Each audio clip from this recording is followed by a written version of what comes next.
అందరికీ నమస్కారం. భారతదేశంలోని పహల్గామ్‌లో జరిగిన ఉగ్రవాద దాడికి ప్రతిచర్యగా లేదా జవాబుగా భారత ప్రభుత్వం ఈరోజు పాకిస్తాన్‌లో మరియు పాకిస్తాన్ ఆక్యుపైడ్ జమ్మూ కాశ్మీర్‌లో 9 చోట్ల ఉగ్రవాద స్థావరాల మీద దాడి చేయడం జరిగింది.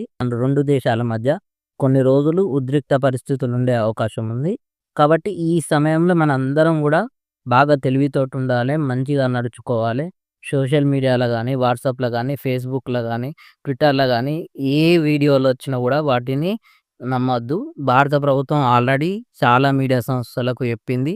యుద్ధానికి సంబంధించి నిమిషానికి అప్డేట్‌లు ఇవ్వకండని ఆల్రెడీ సూచనలిచ్చింది. ఏ విషయమైనా గూడా భారత ప్రభుత్వం అధికారికంగా ప్రకటిస్తది.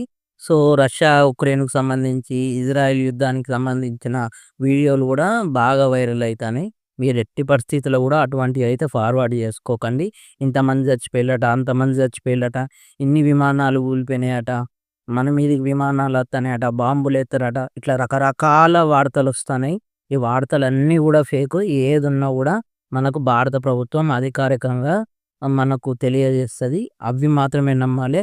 కొన్ని ట్రస్టెడ్ నమ్మకమైన న్యూస్ ఛానెల్లుంటాయి. వాటి నుండి వచ్చే న్యూస్ మాత్రమే నమ్మండి.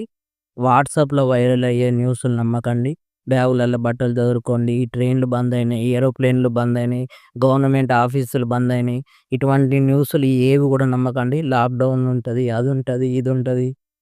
బాగా ఎమర్జెన్సీ, హై అలర్ట్, అందరు ఇళ్లల్లోనే ఉండండి, బయటికెళ్ళకండి. ఇటువంటి చాలా విషయాలు వైరల్ అయ్యే అవకాశం ఉంటది. ఇటువంటి ఏవైనా గూడా జరిగే అవకాశం ఉన్నప్పుడు భారత ప్రభుత్వం ఖచ్చితంగా అధికారికంగా తెలియజేస్తది. ఆ వార్తలు మాత్రమే నమ్మండి. పిచ్చి పిచ్చి వార్తలన్నీ జూసి మీరు భయపడకండి. ఇతరులను భయపెట్టకండి.